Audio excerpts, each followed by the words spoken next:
Hello,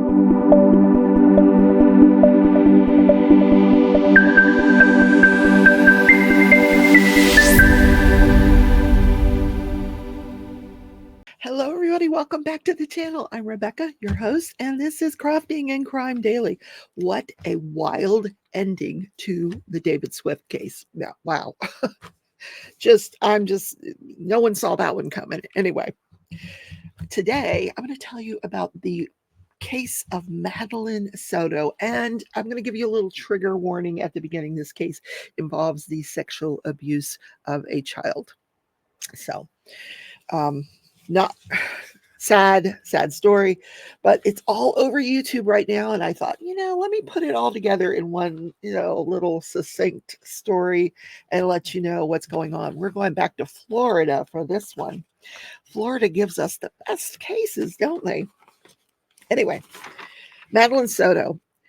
She turned 13 years old on February 22nd of 2011. Now she's living down in Kissimmee, Florida, where my brother lives. By the way, I should have asked him about this case before I went on here.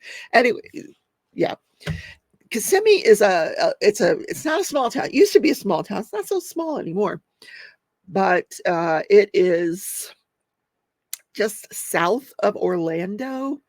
And a lot of people will stay in Kissimmee because it's very proximately closely located to Disney World.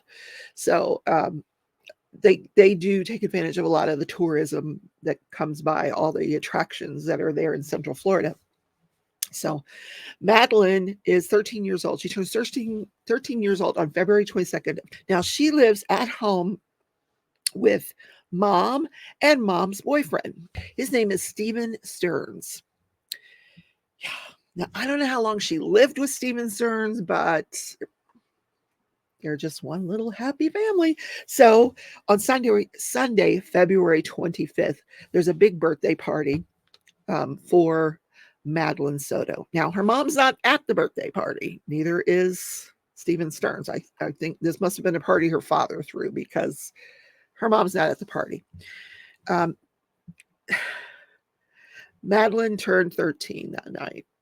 And she comes home. Madeline's mom said she came home. She was all excited. She's showing her presents. She goes to sleep. She gets up the next morning, gets ready for school. And never seen again after that. Dad, I say dad, I use that term lightly. Stephen Stearns, mom's boyfriend, drops her off at school. Listen to what he has to say to the cops that were interviewing him about that morning. So we woke up early. The plan was that we were going to get McDonald's breakfast on the way, so we made an amazingly good time. I don't mean to interrupt you, okay? Neither of us were here yesterday, so if you can be kind of like specific about like times and stuff like that, okay? Woke up around 7:15, somewhere around there, which is an early start for us, but we had talked about getting McDonald's breakfast beforehand, so we wanted to make good time. We did make good time. We got out the door maybe 7:30ish, 7:45ish maybe. Got over to that area. She was asleep in the car most of the time, just snoozing until we got there. We got to McDonald's. We're close to McDonald's. I said, "You still want it?" She wasn't interested in the McDonald's anymore, so we continued on. And she wanted to be dropped off a little down the ways from the school. She's got this phase that she's been into lately where she's very particular about what car she's seen getting out of in front of the school. She prefers her mom's car, but my cars are, I guess, kind of hoopties. I get it. It's an image thing. But that was sometime probably between 8:20 and 8:40-ish, somewhere in there. It was along the stretch of the road that on the right side that has all the communities on it. Before you get to the overpass. We could see the overpass from where it was. So it was on that side, on that stretch of road, and that's where I dropped her off. She said she was going to go wait for her friends. She was going to find them and hang out and wait for her friends. And I asked if that was going to be okay. She said, yeah, it's fine. Kids get dropped off early enough as it is. It's not totally unusual for that to happen. It's just not usually that early that I drop her off. I do school runs every once in a while for her. I said, okay. Let her out. Have a good day. Love you. Thanks. Love you too. And I turned around and was driving away and was watching her in my rearview mirror to make sure that she was going where she was supposed to go. And she was moving in that direction, but she was rummaging around in her backpack or something. What I assumed was probably headphones or something like that, but I find out later that she forgot her phone here, so she may have been rummaging for her phone. But she was still kind of making her way towards that direction, so it looked okay. It looked like any other day. And I just continued on. After you dropped her off, what did you do? Stayed, talked to her for a minute. I made sure, is it all right that you're going early? Because it was still early. She said, yeah, it's fine. I'm going to hang out and wait for my friends to get there, which she does sometimes, so it didn't sound, outrageous or anything. And that was it. Told her to have a good day. I loved her. She told me she loved me too. I turned around to leave, and I was watching her in my rearview mirror, and she looked like she was walking in the right direction. She was rummaging in her bag a little bit, like I said, but still sort of just shambling in the right direction while she was doing it. So it looked normal. It looked okay. So it just so happens that the police found video at the apartment complex where the three of these people were living that shows at 7:35 a.m. that morning, Stephen Stearns was dumping stuff into a dumpster, throwing stuff into a dumpster. That dumpster was later searched and found to contain a backpack, her backpack, and her school laptop. Then at 8:19 a.m., there is a video of Stephen Stearns returning to the apartment complex with Madeline Soto in the car. And it's believed that she was deceased in the car. Now, I don't have video of that. That'll come out at trial, but that's contained within the arrest affidavit for Stephen Stearns. So there just happened to be video footage at the Peace United Methodist Church, which was at the corner of Town Loop Boulevard and Hunters Park Lane, that shows him in that area. And this is where he says he dropped her off, near the Peace Church. Then about 4:30 that afternoon, Madeline's mom, she hasn't come home, so Madeline's mom goes to the school. The school is closed. So Madeline calls one of the teachers and says, I'm looking for my daughter. And her teacher says, well, she was not in school today. So apparently Madeline's grandmother works in an office very close to the school. So mom goes over to this office. That's where she calls the police. The police come, take a look at some of the footage from when the police arrive at this office. Of course. Do they speak English? This is Mom. This is Mom? Hey there. Hey there. What's going on? So my daughter was dropped off close to school this morning, but never made it. I went to the school. I'm sorry, one second. Yeah. Go ahead, sir. Are we looking for another kid, or we have a kid? Looking for another one. Alright, so people are still on the scene. Let's put that out. Any possible location? How long? 13. I'm trying to get there right now. Absolutely. Okay. Alright. So she was supposed to be dropped off at school, didn't make it to school. Didn't make it to school. I went to pick her up from school today, Okay. and she never came out. They announced it over the speaker, and I'm just like, maybe she walked here, because sometimes she'll walk here to this office. Mm-hmm. I came here, nothing. I went back to the school, they were closed. I got an email from the school saying she was absent, but I also messaged her teacher, and he looked at her entire attendance today and saw that she was completely not at school today either. Okay. So she never made it. Okay. What's her name? Madeline. Madeline. Madeline. Last name? Soto. Soto. Soto. Yeah. Date of birth? February 22nd, 2011. February 27, 2000. 22nd, Oh, sorry, 22nd, 2011. 2011. Just had her 13th birthday. 13. 1418 Charlie Brooklyn. What's the name of the single aid? Madeline Soto, age 13. I'm trying to get a clothing description now. What was she last seen wearing? 26 County Charlie Brooklyn. Put in my call, match one of the same call. Green hoodie. Green hoodie, White Crocs. white crocs, Either blue or black pants. I think black shorts. Black shorts. Yeah. black shorts. Okay, black shorts. All right. Do you know if she has like friends in the area? She does, but she doesn't know where they live. She doesn't know where she live. Okay. I asked all of them. Okay.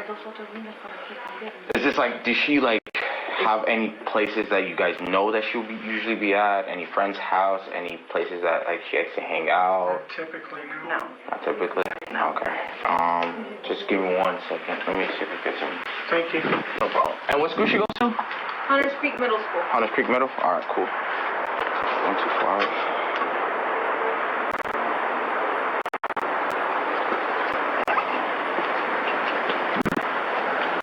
Do you have a picture of her? Can you airdrop it to me?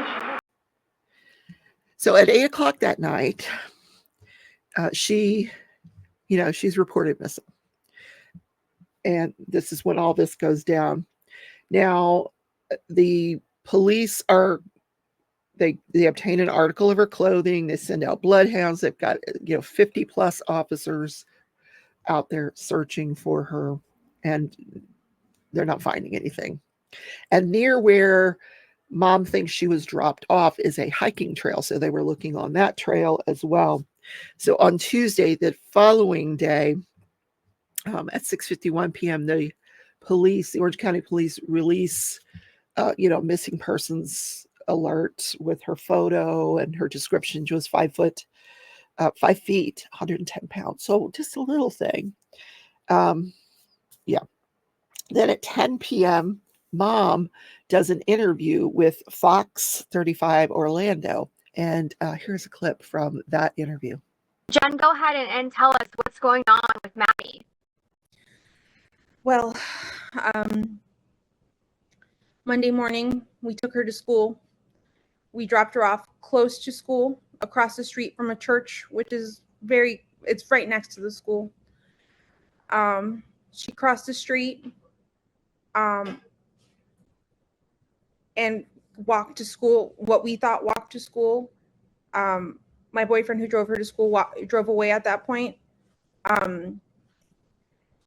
It was seen on video footage that she hung out in the parking lot of the church for a few minutes and then got up and walked towards the school. But she never made it that walk and that was around 9 a.m. when she got up.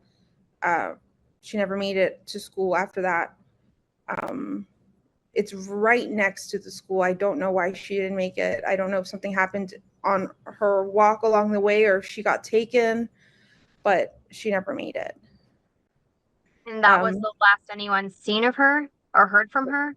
Yes. I went to pick her up after school, and she wasn't there. So I started driving around, maybe thinking she took a walk. Maybe she decided to walk to my mom's office, which is pretty close to the school as well.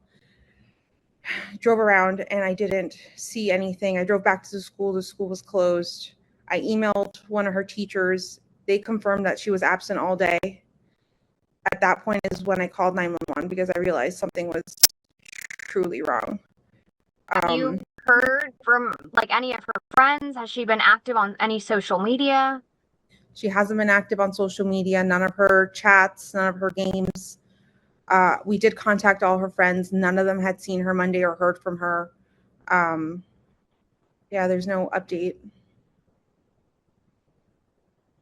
And I have to ask this, and I know I hate doing it, but is she the type that would run away? Has this happened in the past or anything? Has she ever threatened to run away?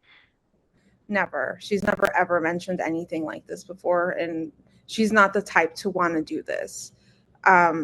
She did accidentally leave her phone on Monday, which is kind of normal for her. She's got ADHD and very forgetful. So she left her phone at home, so there's no way to trace her. They tried tracing her school laptop, but that's off, so it's not pinging to anything.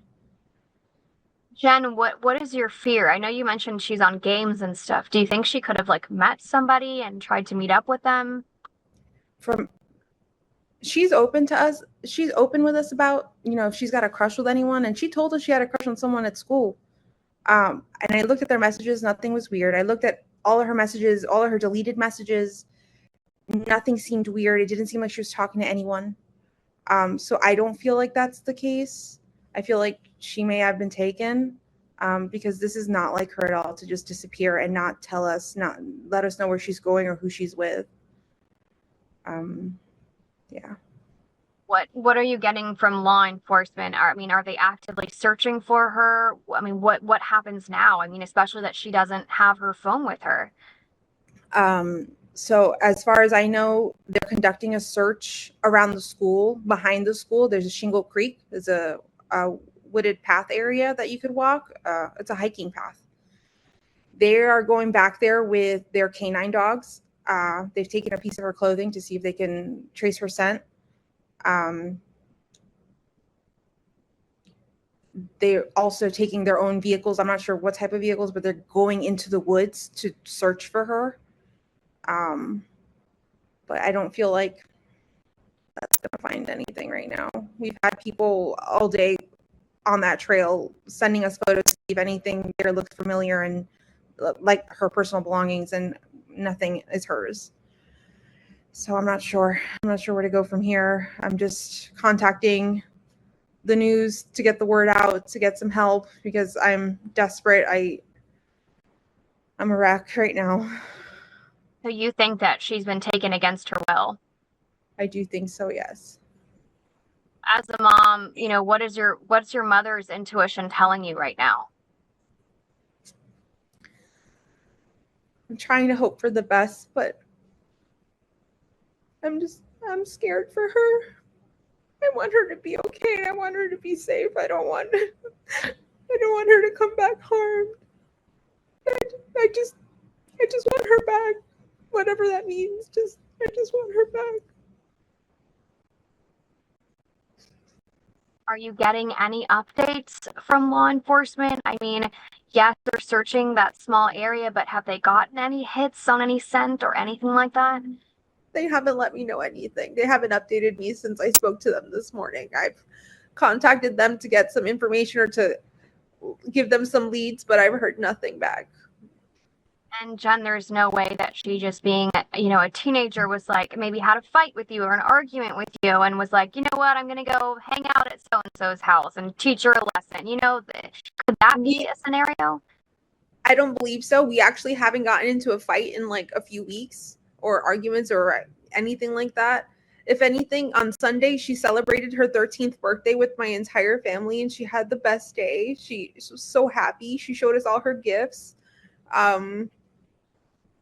She's just a happy girl, and she showed it on Sunday night when she went to bed. She was so happy. So, she had the best day. I just, there was no moment in that evening from when she got home from the party that she had her phone or had the laptop. She went straight to getting ready and went to bed. So I know she didn't have any conversations with anyone. She didn't make plans with anyone. I didn't see any of that. So she's spent the whole Sunday celebrating her 13th birthday. Was her 13th birthday on that Sunday, or that was just like the time you guys were celebrating? That was the time we were celebrating. Her birthday was on Thursday, the 22nd. Okay, She just turned 13. But that's just so heartbreaking to be celebrating her 13th birthday, and then the very next day, that's gone. The last you've seen of her. Yeah. Where do you go now? Are you gonna go out there and search or look, or what is are you sticking by the phone? Are you what are you doing? I'm staying at home, staying by the phone, hoping she just appears. I know my entire family is out looking. They've all spread a bunch of flyers. I've had people contact me that they've gone to the international airport to spread flyers, to Amtrak, to Greyhound, just any way that if someone's taken her and they're trying to take her, just to show her face, just to make sure, she's not being taken against her will. And you mentioned ADHD. Was there anything else maybe mentally going on or that you knew of? She does suffer from anxiety, and once upon a time she was diagnosed with autism. We had her what's the word? Screened, maybe? Reevaluated. Okay. We had her reevaluated a few months ago, actually, and they told us no, she didn't have autism, but she did have some autistic traits. She did have ADHD, some autistic traits, but not autism. So I'm not sure where to leave with that, because one doctor said she did and one doctor's saying she doesn't, and I don't know. She's just in the middle, I guess, because she does have some tendencies, but socially she's pretty great. So I'm not sure. And with the video that you were able to see whenever your boyfriend dropped her off, where was that? Which video? Was that a surveillance camera? It was a surveillance camera from the church, Peace Church, right next to Hunters Creek Middle School. And do you have that video? I don't have that. They didn't show me. They wouldn't show me. It was actually my sister was the one at location, and they were letting her know what they saw on camera. Okay. But they didn't show it to any of us. Got it. Okay. Jen, is there anything else that you'd like to add?